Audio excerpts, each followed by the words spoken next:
young people here. Maybe at the end we can have them share a word about what they're doing. So I am here mainly tonight to share a bit about what I've learned in my trash solutions and take action. And if I've learned one thing in particularly the last 5 years, is that when we take these actions in community, when we reach out and connect with other people around us, we have the capacity to move mountains and really get some stuff done. The time for that is really now. If there's ever been a time for us to roll up our sleeves, dig deeper, really go deep within ourselves and find new strengths, it is now.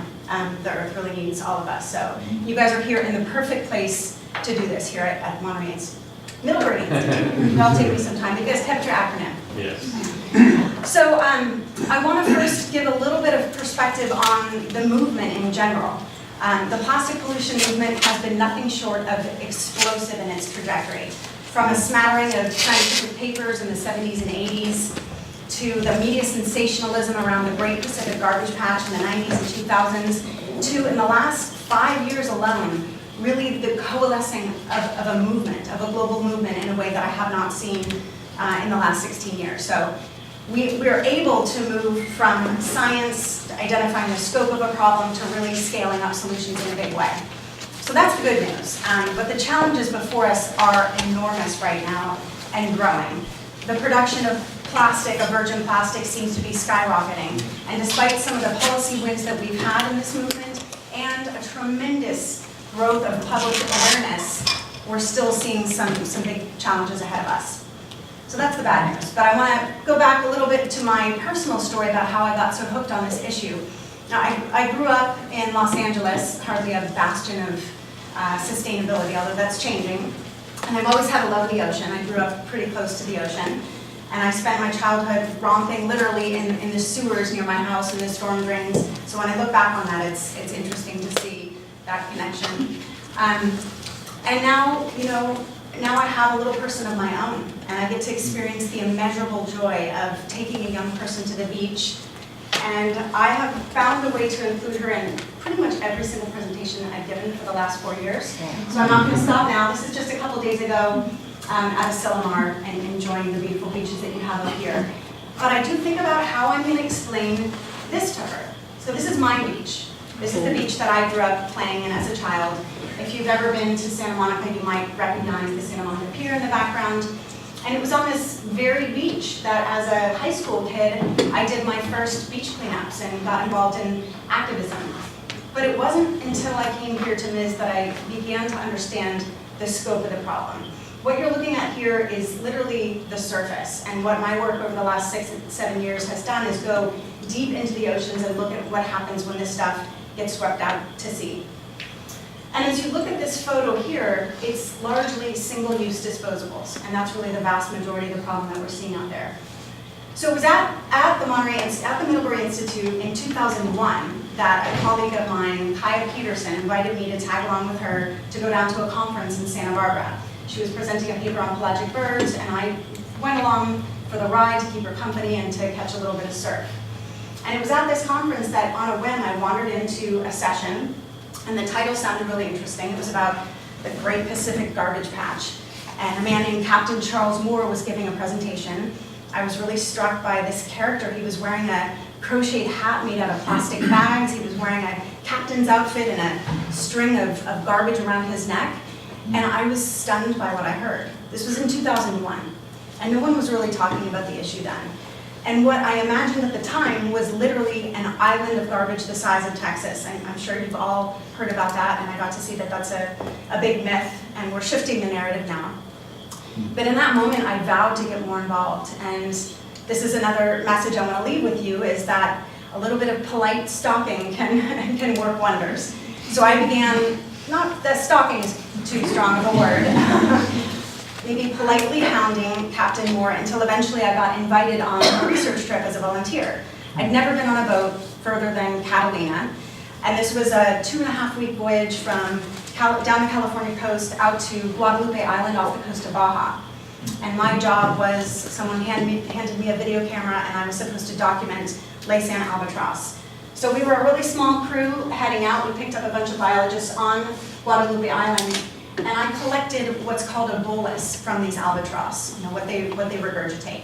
I collected 30 boluses, and every single one of them had anywhere from 70 to 90% plastic. You can see one of the boluses that I collected there on the right. So that was in 2004, and my path meandered. I was fascinated, but I wasn't yet jumping in head first until 2007. And fast forward 10 years, I've now had a chance with our organization to sail 50,000 miles across all 5 oceanic gyres. And a couple of the takeaways from that I want to leave you with. One, we can pretty safely say today that where there is seawater, there is plastic. We've collected over 600 samples from all 5 oceanic garbage patches from around the world. Only 2 of them are absent of plastic. And part of that might have to do with the protocols that we're using. The science today is going smaller and smaller and smaller, and now we're able to identify nanoparticles of plastic.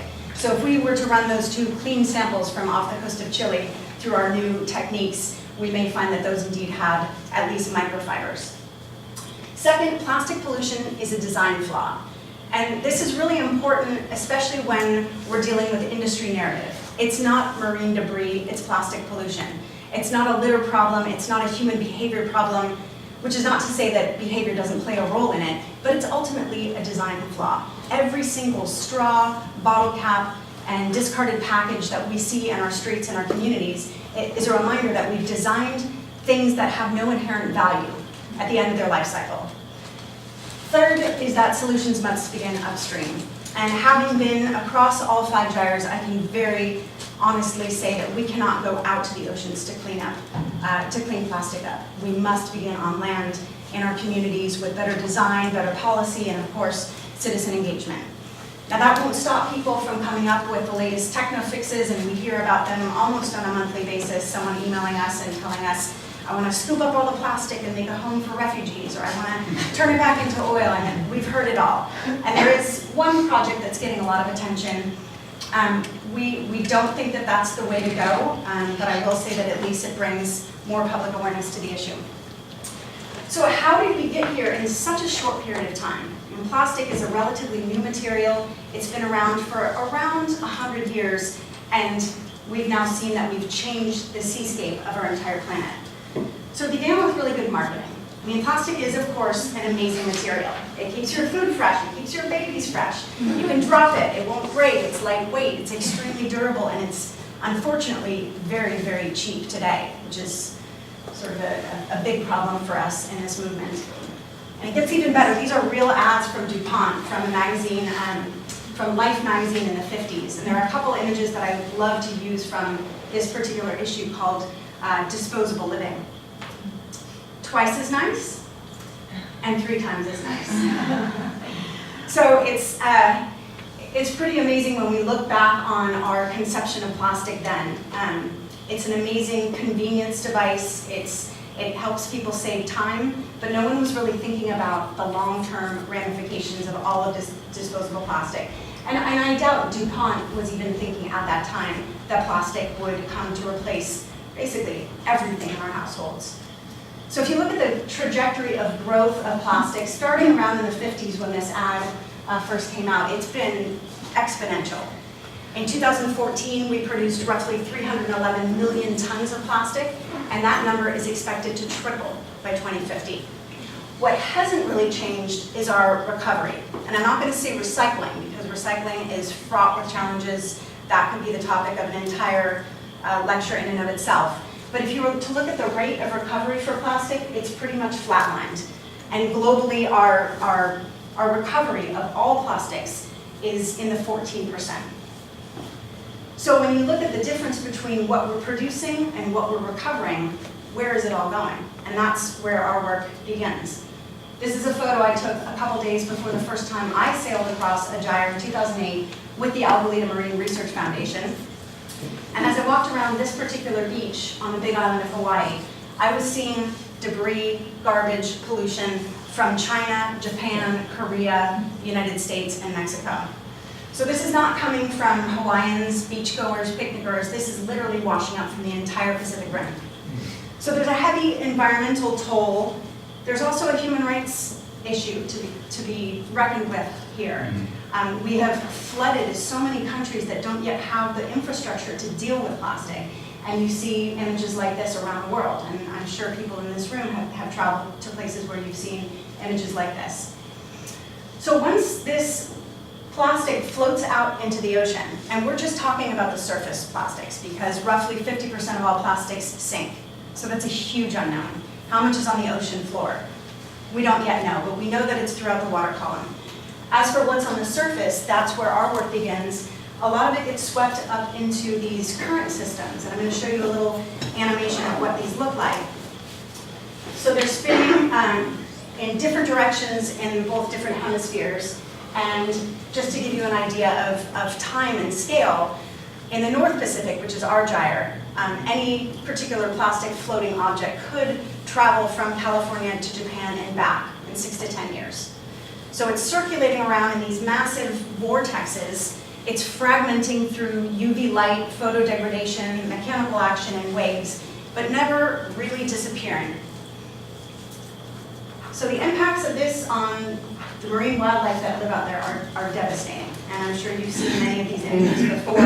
By conservative estimates, it's around 600 species of marine animals that are harmed by our plastic. They either ingest it, mistaking it for food, or they get entangled in it. And today, we know from one of our colleagues who maybe has been here, Dr. Jay Nichols, that it's 100% of all sea turtle species that are impacted by plastic pollution. But it's not just marine animals. This is a really unusual object. We now have 4 of these in our possession. My husband, Marcus, pulled this from a camel skeleton in Dubai, going back to the same place where he served as a Marine in the Gulf War 25 years ago. He went back with a camel scientist, and you'll now see these in the skeletons of camels across the desert. This thing weighs about 25 to 30 pounds. It's on display right now at the Monterey Bay Aquarium, and it's plastic bags and netting and rope all bundled up in their stomachs.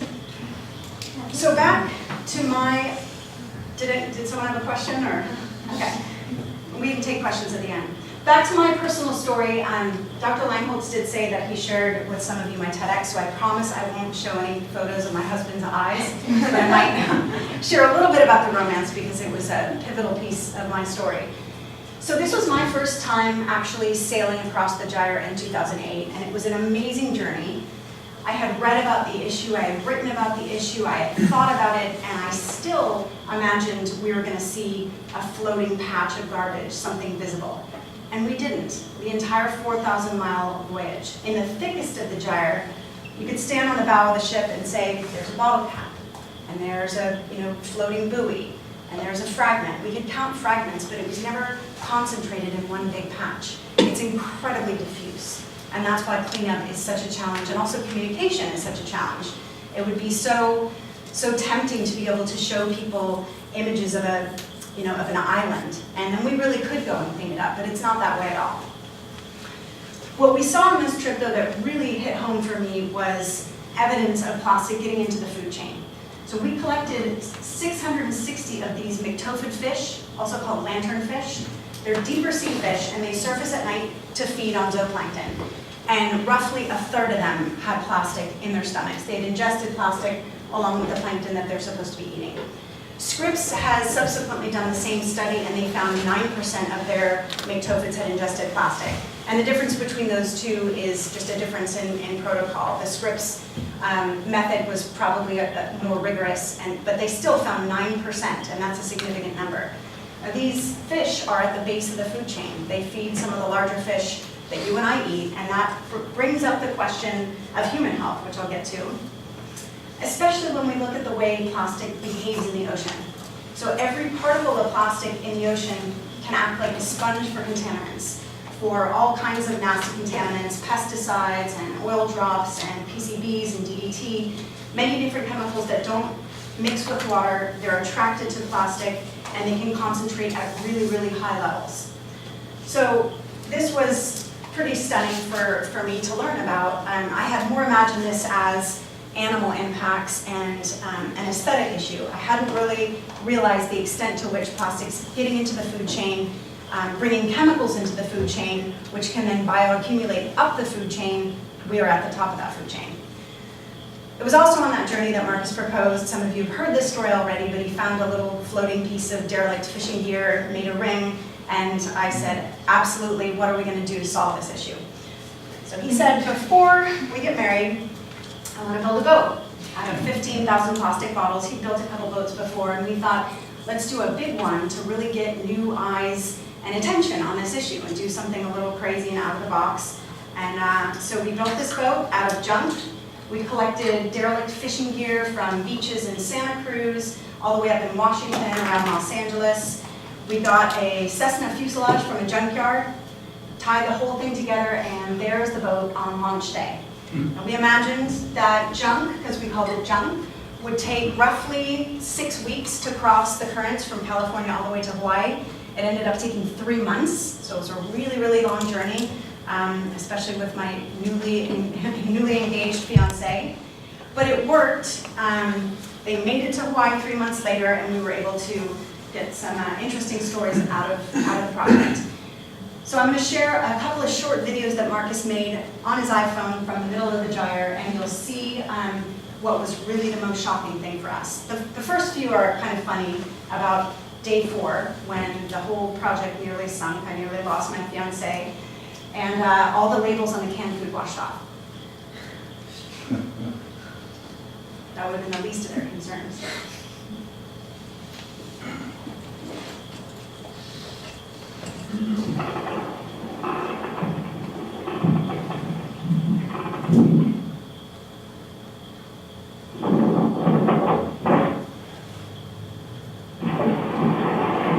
The ocean stripped all the labels off our cans. They got rusted. Now we got to eat them. Salt, beans, and corn. Come on, corn. Give me corn. Give me corn. Give me corn. Give me corn. Corn. Corn. Beans. One more. Oh, do this. More beans.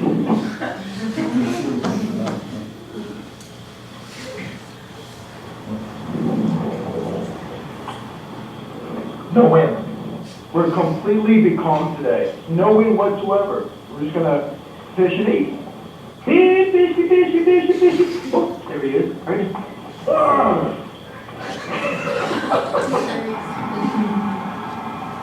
Lunch.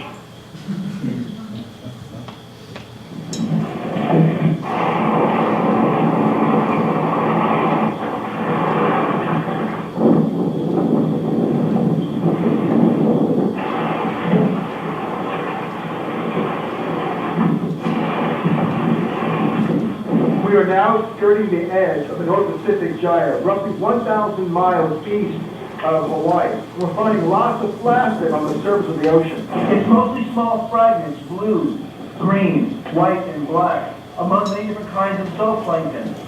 Everywhere you go in the North Pacific Ocean, we find plastic.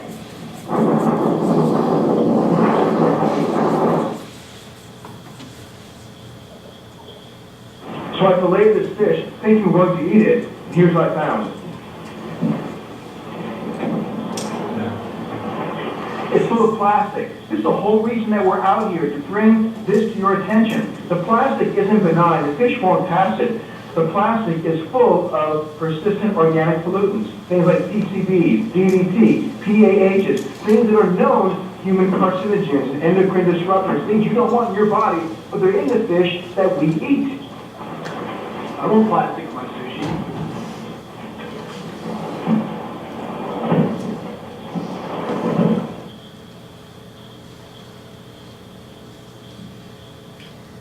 Needless to say, that was a very long summer. But I do want to share one other anecdote that just happened a couple weeks ago. So when Marcus was doing loop-de-loops off the coast of Guadalupe, we started to think we're going to have to shift the whole story and pretend that they were going to Mexico. And they eventually caught the currents. But he tossed a message in a bottle, in a glass wine bottle, to me, like a love letter. That was in 2008, and we just got it back from Guam.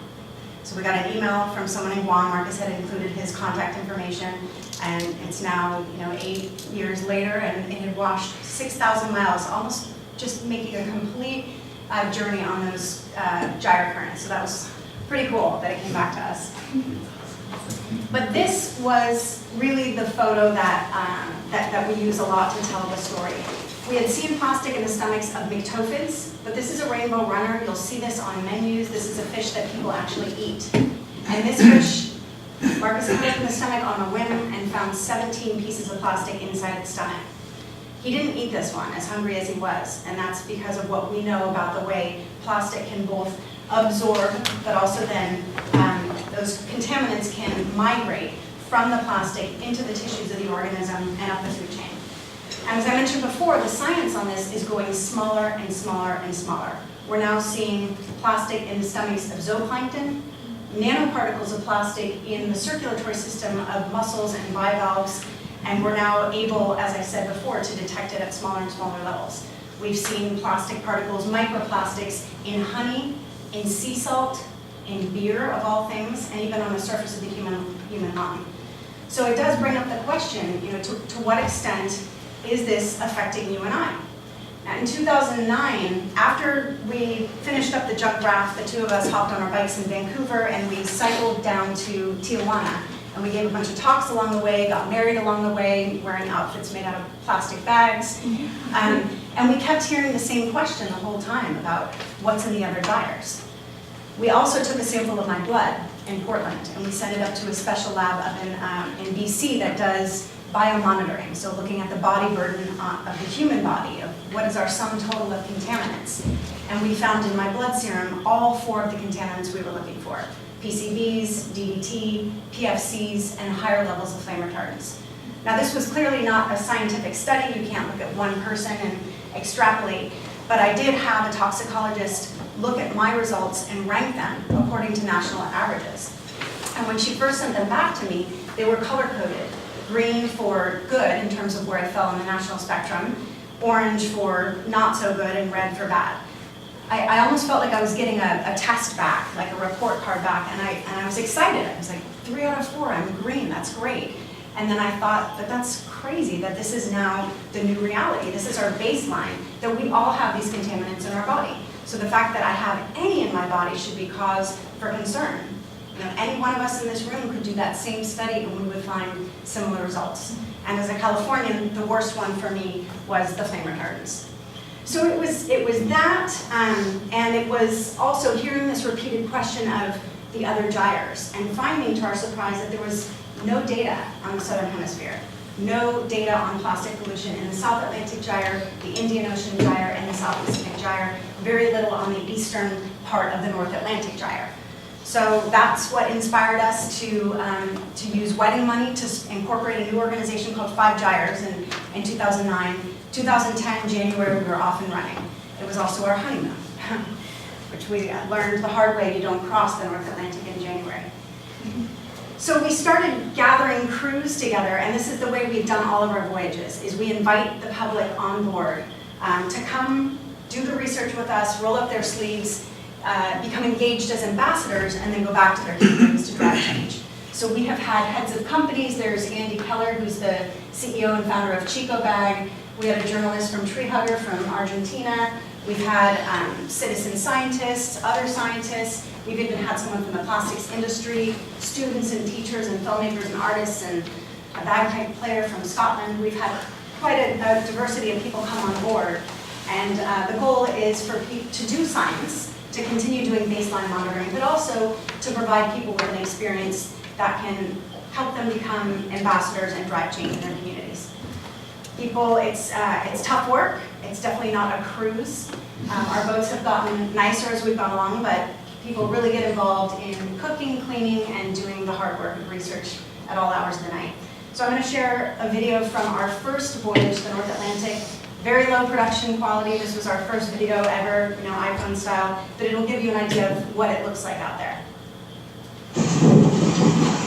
Let's bring it in. Lots of larval fish, sargassum, and little plastic particles. Look at that. We're in the middle of the North Atlantic Gyre, also called the Sargasso Sea. It's called the Sargasso Sea because of sargassum. It's a kind of seaweed that filled our nets. But it's also full of small particles of plastic.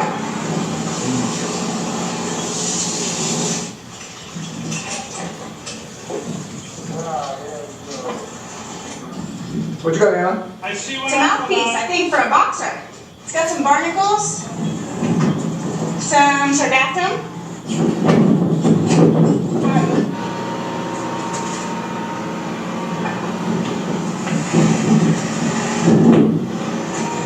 This is 45 minutes of scooping through another windrow in the middle of the Sargasso Sea.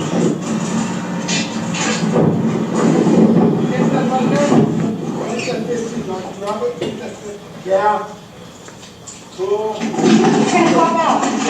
So we just pulled out this plastic bucket, and we found a triggerfish inside that's so big that it looks like it can't get out. I think his entire life is in this jar.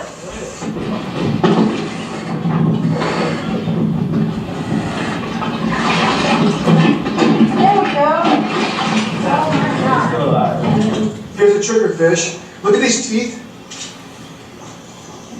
And look at this plastic bottle. And we find these all around the North Atlantic Gyre. Bits of plastics chewed on by marine life. 10 degrees to port, climb about 100 meters.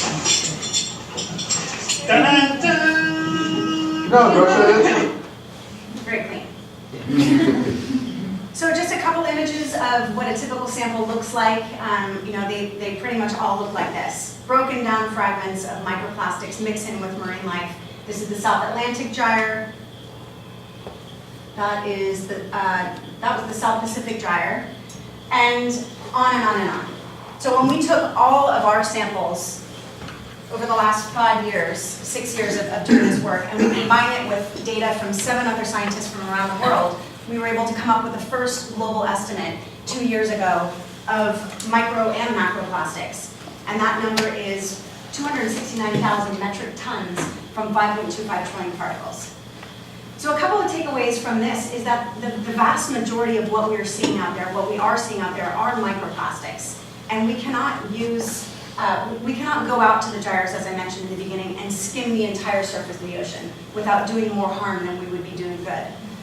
What was also interesting about this research is that as the particles fragmented into smaller and smaller sizes, we would expect those numbers to grow. You'd expect as one piece fragments into more pieces, that size class would be much larger. But we found the opposite to be true when we were looking at the sizes from salt and pepper fragments, larger than a bottle, etc. As it got smaller and smaller, the numbers decreased. And that begged the question, where is it going? We have a couple ideas. One is that it's being sequestered in the ocean floor. It breaks down to a certain size class, it gets eaten by organisms, they die, it'll sink. So that's one hypothesis, is that it's starting to disappear out of the gyres, sinking. But we also are starting to see that the oceans are not the final resting place. These gyres can concentrate plastic, but it's not staying there indefinitely. It's fragmenting, it's sinking, and then it's being redistributed around the world. So instead of calling it a patch or a soup, we're now calling it a plastic smog, which is a better, in our minds, a better descriptor of what it really is. You can't clean up smog by going up and sucking air pollution out of the air. You clean it by going upstream, by coming up with better designs, better filters, and better recovery systems. So we had done most of our research until 2012 in oceans, but we wanted to find out how can we engage with people who don't live on a coastline. It's hard enough to engage people in anything, but really connecting people to the importance of oceans when you don't live by an ocean is a communication challenge. So we thought, let's go to the Great Lakes, and we'll see if that same issue persists there. And I'm going to share a little video of what we saw in the Great Lakes. There are a lot of reasons why we should protect our oceans. They give us oxygen, they regulate our climate. Our oceans give us food. But what's really going on is we've turned our oceans into a plastic smog.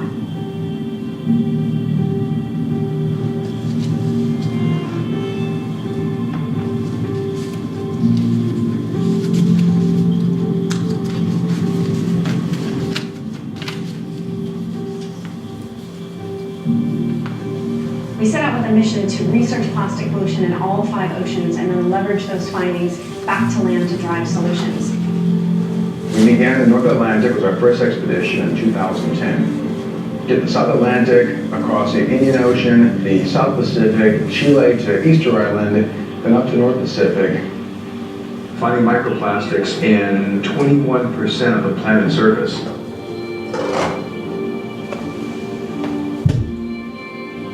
Now, there in the oceans, you really can't even identify the product because it's so broken down. I mean, how do you solve the problem with this? I can't point to a company, I can't point to a country. You gotta get closer to land, into our rivers and lakes.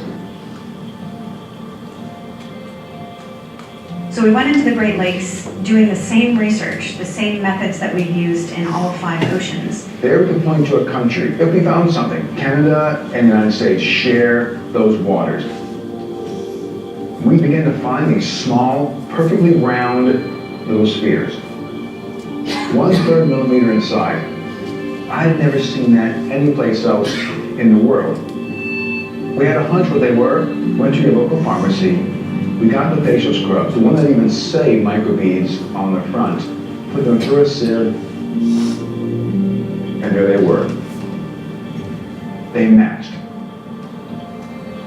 Polyethylene and polypropylene. It's a designed microplastic that goes on your face, down the drain, out to our rivers, lakes, into the ocean.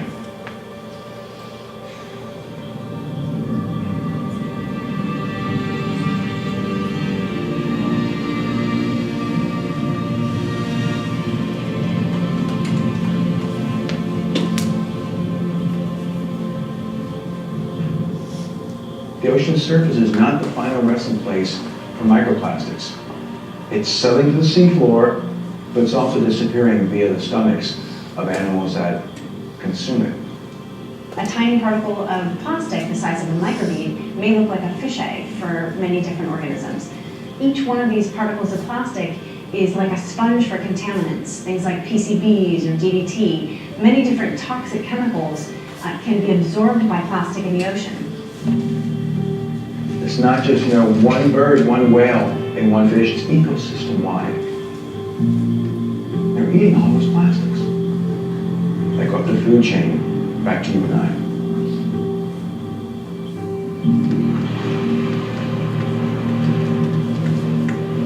Whether or not we're a fish eater, we all depend on the oceans for health. Everyone has a local lake, stream, or river, or a watershed that they care about. We can change our throwaway culture, the way we treat each other and the environment, and make it much better than it was last century.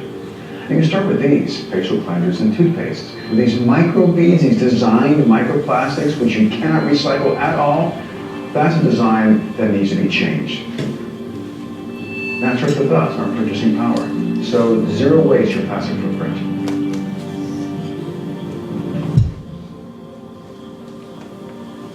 Well, you all know probably by now what resulted from that. So we tried passing a ban in 2014 in California.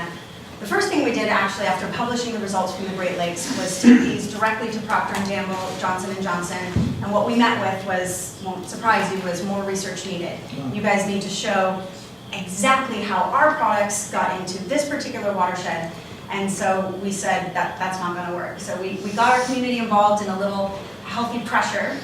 Johnson & Johnson came around and said, fine, we'll ban them, and then we got a one-sentence email from someone high up at Procter & Gamble saying, we will eliminate them by 2015. So this was in 2013, and we thought there's no way that we can hold them accountable. We are 5 people, we're tiny, we're not even a flea on their back. So we hired an attorney, and we worked with a couple of groups to try and introduce this bill in California, and we came within 1 vote in 2014. So coming back to the power of collaboration, in 2015, it was 5 gyres, NRDC, Surfrider, Clean Water Action, Story of Stuff, really working hard together. I'm leaving out a lot of groups, but it truly became a coalition effort. It became a national coalition effort. And we passed in California, and then in the final weeks of 2015, President Obama signed a national bill. Oh, President Obama. But something interesting about this particular example is the federal bill was great. It was a great victory for the movement. It sort of buoyed all of us in the plastic pollution field. But we almost didn't need a national bill because what happens in California really can influence the rest of the country. There's no way that Procter & Gamble, Johnson & Johnson are going to make one product specific to California and something for the rest of the country. So I see this as a great opportunity. We saw it again with the bag ban. After passing over 140, I think, municipal bag bans across the state of California, we were able to use that to pass a statewide bill. Now, that took 9 years. It took so long. We passed that statewide ban in 2014, and then the industry spent upwards of $6 million to overturn that. And instead of moving on to the next fight, all of us in this field, and I'm sure people in this room, were stuck protecting that bill instead of moving on to the next. So we were thinking about this, thinking about how great it was that we were able to, with microbeads, identify an actual product and identify actual brands that were responsible. Because when we look at microplastics in the ocean, there's no way. You can't hold anyone accountable. So that was great. We're trying to figure out how we can do that again. But we also thought about how long it takes to pass these bans on bags and straws, and it's such a Herculean effort. Can we come up with a more systematic approach? So we came together with a couple of different groups and came up with this concept called the ban list. BAN stands for Better Alternatives Now. And we just published, or released, I should say, a California beta list of the ban list. You can download it on any one of the websites for the groups involved: Clean Production Action, 5 Gyres, Upstream, and Surfrider Foundation. And the idea here was to take readily available data. There's data on beach cleanups, there's data on recovery, and there's data on toxicity. And could we marry these data together to come up with a list of the worst offenders? You won't be able to read this necessarily. You can download it on any of the websites if you're interested. But this was, again, coming up with a way to identify, using these various metrics, which ones just need to go. And could we start using this as a tool for corporate campaigning and also policy campaigns? So I'm going to share a couple of lessons learned from this process. And we really wanted to get this out into the world in advance of the referendum, the bag ban. So one is, most of the worst offenders are on-the-go applications, are bags and to-go-ware, food containers, food wrapping and packaging, things for on-the-go food applications. More recycling will not solve the problem. And as I mentioned before, recycling is a whole other can of worms. The industry loves to push the narrative onto we need to improve our recycling systems. Most of what we recover in this country we're shipping overseas anyway. Which is not to say, down with recycling, but it is the lowest down on the tier of solutions that we're really trying to advocate for. The majority of the ban list products are manufactured with very toxic chemicals. So how can we look to green chemistry to address some of the challenges here? Most of them have some sort of alternative that's already available. Maybe these aren't yet cost effective or scalable, but the alternatives do exist. This was a big one, that not only do we need more data to be collected on pollution, but we need to be able to identify brands. And this was a really tough one. We had data from the Ocean Conservancy, we had data from Surfrider Foundation, we had data from Literati up in San Francisco. Literati was the only one that identified brands, where you could actually say that is a Coca-Cola bottle and that is a Starbucks container. And we really, just in the way that with microbeads we were able to identify brands, we want to be able to do the same thing for pollution. I mean, when you look at, I just saw a presentation yesterday from some pretty horrific images of beaches and shorelines in Manila. That just looks so overwhelming that how are we going to solve this? But when you zero in on a close-up of 1 square meter of this garbage, you can start to see brands. You can start to see particular products. The sachet packs are a big one. So really being able to look at which are the worst offenders and which companies can we hold accountable. Can we institute more producer responsibility to start to ask or demand that these companies play a role in the recovery and the disposal of their products. And then finally, that we want to use this as a starting point for regulatory and voluntary action, as well as, and I highlighted this because this is something I see as an opportunity for students here at MIDS, business and innovation opportunities. We're going to have to get off of using petroleum-based plastics for these disposable single-use applications. And how can we start to use this, see this as a business opportunity? So just a couple of wrap-ups here. Obviously, we want to use the ban list to continue looking at product bans and fees. And a big one that we're going to be looking to in the following year is EPS, is polystyrene. Starting with the coffee cup lid. There's a lot of discussion with a lot of groups in our space that so few people realize that a lot of people know that polystyrene is bad. They might not know why. Styrene is a suspected human carcinogen, a known carcinogen for many different animals. And it's in our coffee cup lids, and so few people realize that. But styrofoam is just one that really needs to go, and that we're going to be working with a lot of groups to address this. And again, coming back to the ripple effect of local action, I want to share this example. This is an example I love from some kids in Los Angeles, 6th, 7th, and 8th graders at a little school in Silver Lake, who realized that they were using styrofoam trays for their lunch. Probably not a good thing. They didn't ask for permission because LA Unified would have said no, but they just went about and they replaced the trays. And with that one single move, replacing styrofoam to reusable, they saved their school $12,000. Public school in Los Angeles. That got the attention of the entire district, and they banned styrofoam trays across the entire district of LA Unified. And that's the second largest school district in the entire country. So again, small actions taken in a community, in a school, can have a ripple effect and can sometimes even lead to national policies. Tremendous need for more design and innovation. And there are so many creative applications out there. I mean, plastic is just a polymer, and it doesn't have to be made with fossil fuels. It can be made with the chitin from shrimp, with algae. Some of you have probably heard of the company Ecovative, making a styrofoam alternative from mycelium, from the mycelium web with agricultural waste. So there's, and Full Cycle is a company that is looking to use compost to make bioplastic that can then become part of a closed loop. Again, these solutions aren't always the most cost effective for a company, but when mass purchasing happens and we can scale some of these and bring the cost down, this is a road we're going to need to go in the future for so many reasons to get off of fossil fuels. These are some friends of ours, super creative. They have found a way to create a company called Borreo. They're incentivizing fishermen on the coast of Chile to bring back their nets, and they're chopping those up and using those to make new materials. They started off by doing skateboards and sunglasses, and they're now looking to more of the B2B application. Super cool guys to have them come. I actually talked to them, they're coming next year. Oh, awesome. They sailed with us last summer. Nice. Another young woman who sailed with us last summer, and I'm going to close with a clip from that voyage, who's also found a way to make this a business. So she started off being a really avid zero waste advocate. Her website is called Trashes for Tossers, and she's able to save all of her garbage from 1 year and fit it into a mason jar.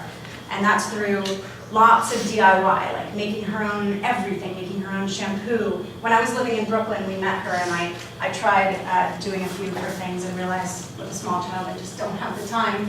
And a lot of people said, we don't have the time, but you should start manufacturing your products. So she started a company called The Simply Company. She's gotten a ton of attention. Her first product is a laundry detergent made with just 3 ingredients. Anyone can do it, but most of us are busy. So it's just a great example of how you can take a creative idea and actually make a business out of it. I read about a 15-year-old a couple months ago who realized that we make a lot of garbage from shampoo bottles. And so he went on Shark Tank and has come up with this idea for making a little shampoo ball wrapped in biodegradable plastic. And he found his chemists and the people that he connected with to do this through LinkedIn. So amazing the tools that we have at our disposal. So just to kind of sum up, it's an enormous challenge, and no single solution is going to really move the needle on plastic. But what I am encouraged to see is that in the last 3-4 years, there's global interest. The State Department has taken an interest. The Ellen MacArthur Foundation is really pushing for a circular economy. There's so much innovation happening, and if we're really going to move the needle to get off of fossil fuels completely, we're going to need all hands on deck. So I'm going to close with a final clip from a voyage that we had last summer that really speaks to one of the things I'm most passionate about is education and the next generation and the role that they can play. So Of course, there are things that we can all do, changing our habits and not using disposable bags and bottles and things like that. But ultimately, it's going to be policy and design, upstream solutions that are really moving the needle here. When I heard about the plastic problem, I never really noticed, but then when you actually start to see it, there's a lot of trash. Like, there's literally the trash right there. So. When I was a child, you'd walk on the beach and pick up shells. Now you pick up pieces of plastic. It's everywhere. It's everywhere. And this is where it starts to come back to you and I, because we're now seeing no shadow of doubt that plastic is getting into the food chain. As plastic is out there floating in the ocean, it never biodegrades, which means it never fully goes away. Animals are eating these plastics because they think they're food. We go out and we fish for these fishes. When we eat them, these same toxins that the animals we're eating gets in our bodies. It's not an issue we can ignore anymore because it's right in our face.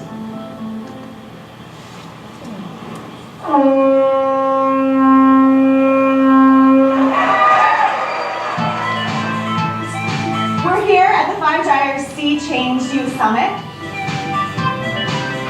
Sea Change stands not only for sea change, but also for science, education, and action, which is what we've been up to for the last 3 days. We have an amazing crew of people like Jack Johnson. We have Jordan Howard here, we have Celine Cousteau, we have David Stover here from Borreo Skateboards. He uses old necks, like he recycles it and makes it into skateboards. I really thought that was cool.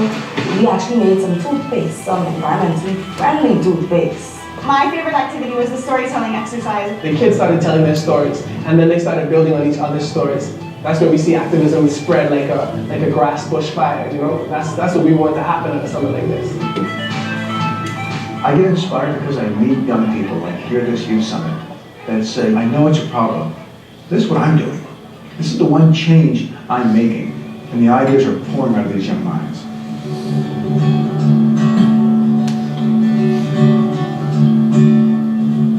Well, it's World Environment Day. We collected a bunch of plastic pollution. You got some? And now we're taking a look at it to kind of see what we find. This is the turtle bite. Yeah. And this is like the triggerfish bite. Yeah. This is representative of one of the quadrants that we sift through the surface sand. So this is 1 square meter of deep. Gotta get on this garden to tend on the seed from the fruit they're eating. Begin their own family trees, teach them thank you for things. Spread their own roots, then watch the young root grow again. So yesterday, we collected a bunch of plastic pollution on the beach. And today, we decided to make a community art piece out of it. So I try to understand what I can hold in my hand, and whenever I find my way back. So one person can tell another, that person tells two. 2 turns to 4, 4 turns to hopefully 4 million. Who knows? I'm optimistic. So we have to see the what? Change. I see change every day. I see change in the way the world sees the future. I see change when we take responsibility as individuals. But I also see change in the youth. In the Bahamian youth. I see change when a youth finds their voice and knows that they can be a leader in their community. Things that our generation would have never dreamed of. I see change in all of us. We all can make a difference.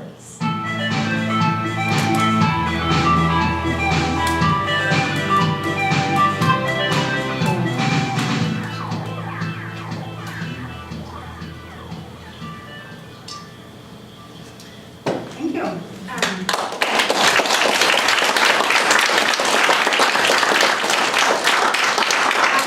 couple minutes for any questions or suggestions, solutions? Yes. Do you think bioplastics could be a possible solution, or? I think they will be. And biodegradable. Yeah, compostable, biodegradable. I think they will be, but I don't think that they're there yet. So there's a lot of problems with just the infrastructure that we have today. Most of the bioplastics that we see on the market are PLA. A, they don't break down in the marine environment, and B, there's a lot of confusion in making sure that they go to the right stream, that they don't contaminate the recycling stream. I was talking to a friend who works for a municipal composting facility, and she hates bioplastic. And she said, today the way the system is, there are people who are physically sorting, and if they see a clear plastic, they're not going to take the time to see, oh, that's made from corn. She told me we send that all to the landfill. That being said, we're gonna need to get off of fossil fuels in general. And using a petroleum-based, fossil fuel-based material for a single-use application is just an insane use of resources. So that was a long answer, but I think they will be, but I don't think that they're there yet. You had mentioned that it was detrimental to gather the pollution of plastics out of the gyre.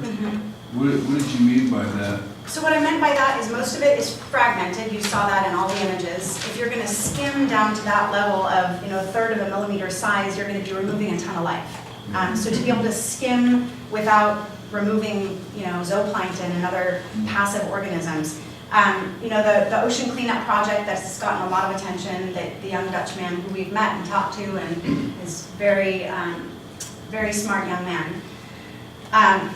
But there isn't yet a way that's satisfactory to the environmental community to make sure that there's not a lot of bycatch from those. I wondered if that was the problem. Yeah. Thank you. But the big stuff, absolutely. And if you could take an array like his and move it upstream, move it to river mouths, move it to ports and marinas. If anyone's ever been to Baltimore and seen the Baltimore water wheel, that's amazing. And it's a fraction of the cost of what it would cost to go out into the middle of the gyre and do that. So, thinking locally, where can we intercept the plastics that are on the way to the gyre that have already fallen off the stream that, when we're putting it into the landfill? Either right offshore, are there intersection points where you can still get when it's still a water bottle or a bag or something else? Yeah, beach cleanups is one way that people do that. It's maybe not the most satisfactory, but it's a great way to engage people in the problem and show people the problem. People call beach cleanups kind of like the gateway to getting further involved. Better storm drain filters and infrastructure, can be really expensive. And like I mentioned, things like the Baltimore water wheel or other systems that can go at the river mouth. The further upstream you go, the more effective you're going to be. Is that kind of what you're asking, or? Yeah, because here in Monterey, we've got all sorts of gyres as well where the plastic collects.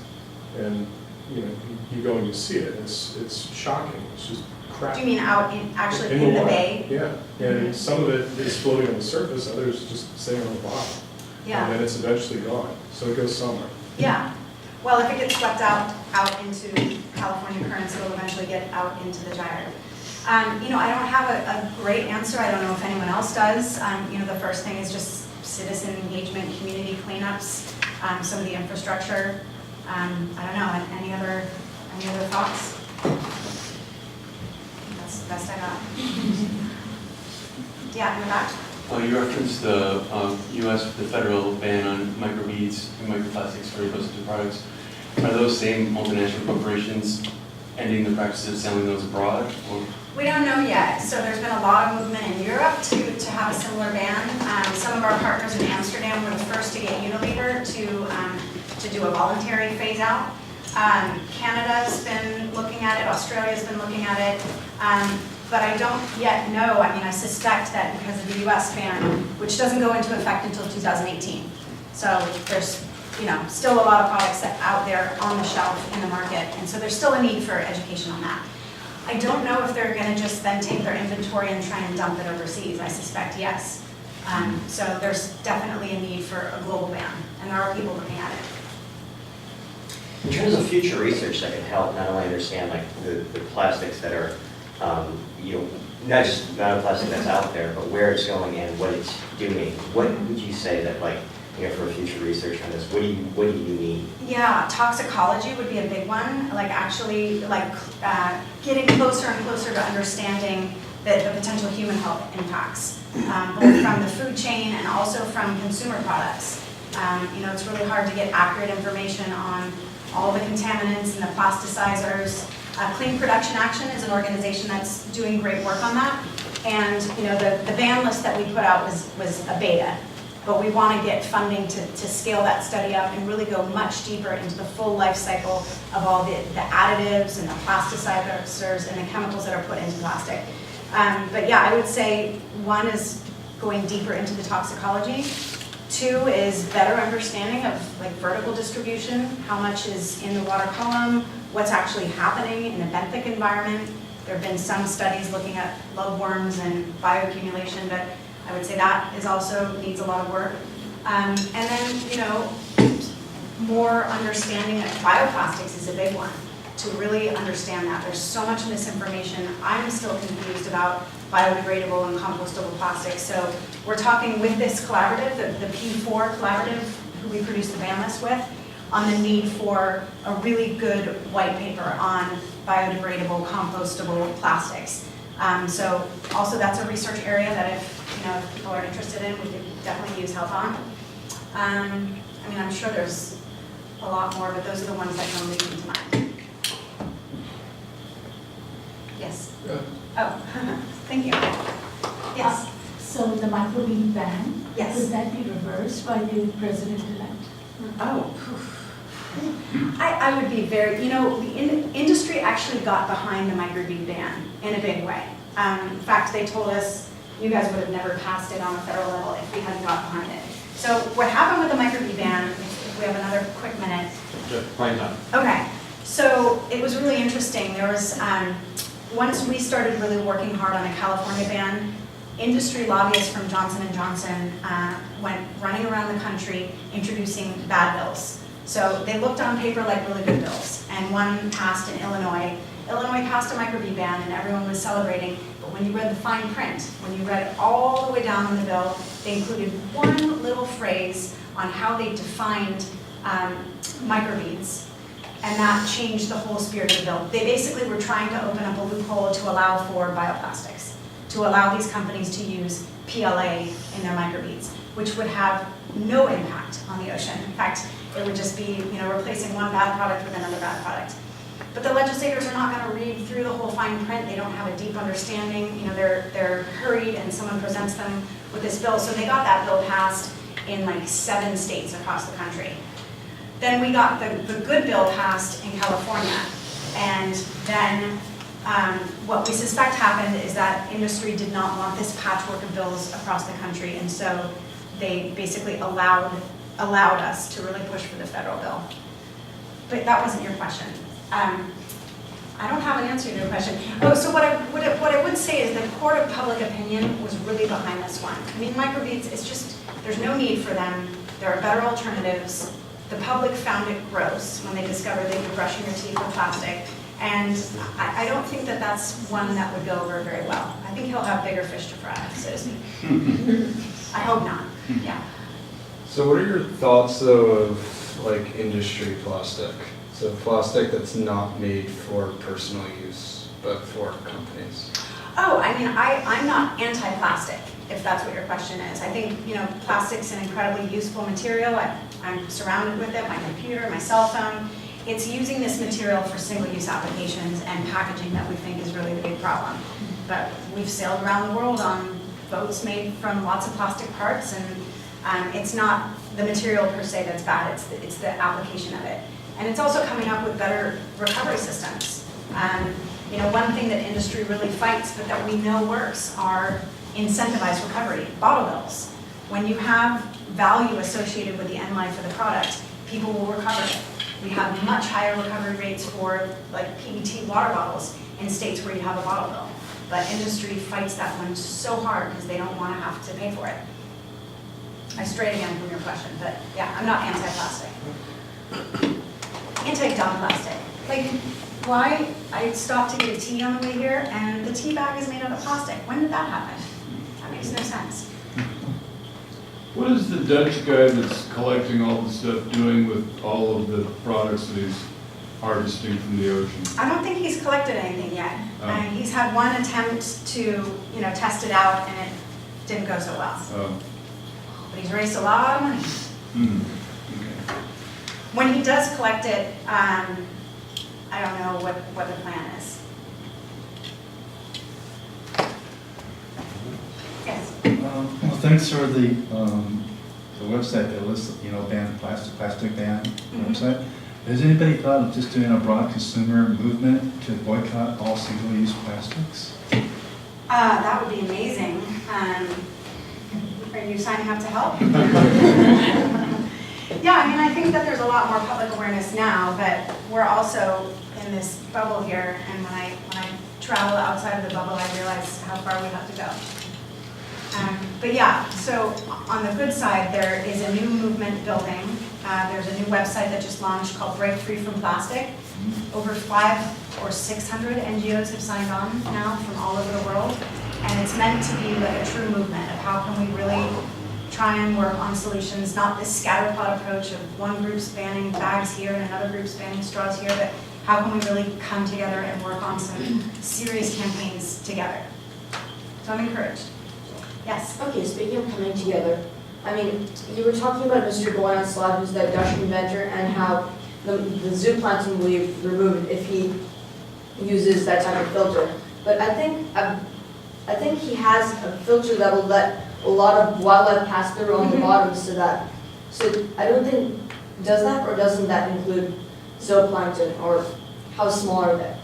Yeah, I mean, there's a lot of like passive organisms that aren't able to, that don't have the mobility to swim out of it. There's a whole, Marcus, my husband, wrote a whole scientific critique of that particular device, which I'm happy to share with you and anyone else who wants to read it. Your question was about bycatch. So I don't know, that he has yet to really successfully test out a prototype. The toxicology report that you talked about, is that because of fish consumption, or is that it wouldn't matter? Yeah. Because plastic is so prevalent, including microbeads and everything. Yeah, what I should have said is in the body burden study, there's no way to correlate any of those chemicals in my body with plastic per se. I mean, we're exposed to chemicals in our food and water, in our cosmetics and our lotions. So there's no way to really isolate what came to me through exposure to plastic or fish. Yes? You talked a lot about trying to affect change in California and in local or even statewide efforts.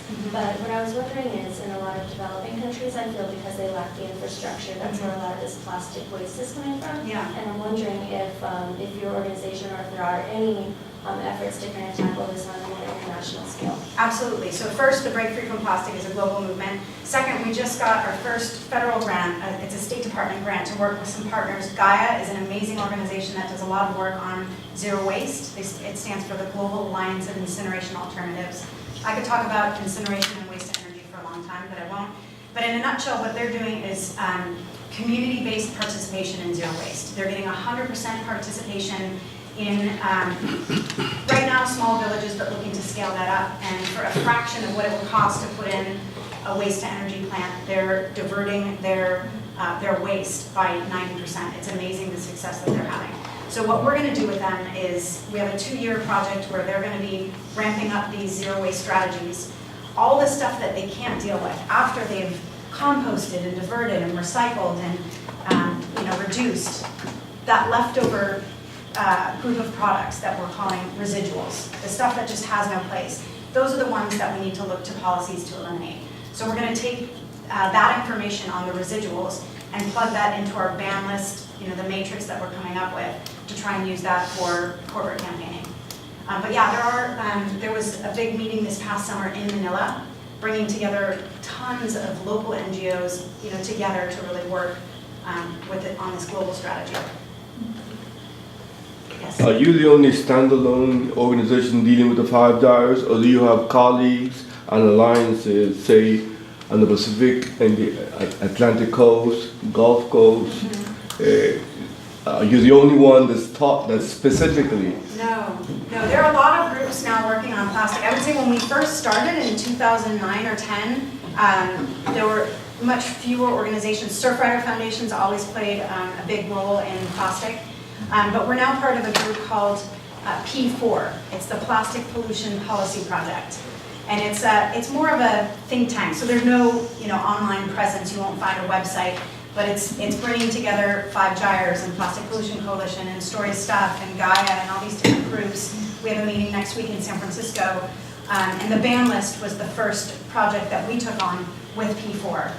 There's a group working on the narrative around it. How can we change the narrative? There's a group working on a big campaign that will address a company who I won't mention, but rhymes with Charbucks. So there's a lot happening on the collaborative level. But much as I feel like we've achieved all this, and I think I was sharing this with you the other day, like the movement's growing and there's new awareness, but when I look at the production stats, I sometimes think, like, have we really achieved that much? And maybe it's just a matter of time. Maybe it's going to take much more time to get more organized. But meanwhile, our production of plastic is skyrocketing, and it's so cheap that recycling is really tough economically. Virgin plastics are much cheaper than the whole infrastructure that goes with recycling. So I'm optimistic, and then I get pessimistic at the same time. And I got really pessimistic last month, but we won't go there. What keeps you going then? Honestly, what keeps me going is this generation. These guys. I had the pleasure of meeting with this family for lunch a couple days ago, and 8th grader and a 6th grader, is that right? 5th grader. And these guys are on fire. And it's just so inspiring to me that this change can really happen with the next generation. To get an email like I got from this 8th grader that looked like it was written by a college kid, I found that so inspiring, and that's one of the things that keeps me going. I'm a mother now. I have a 4-year-old, and I feel like I don't have a choice. It's not the dark, mysterious eyes. What's that? That too. That's a good way, that's a good note to end it.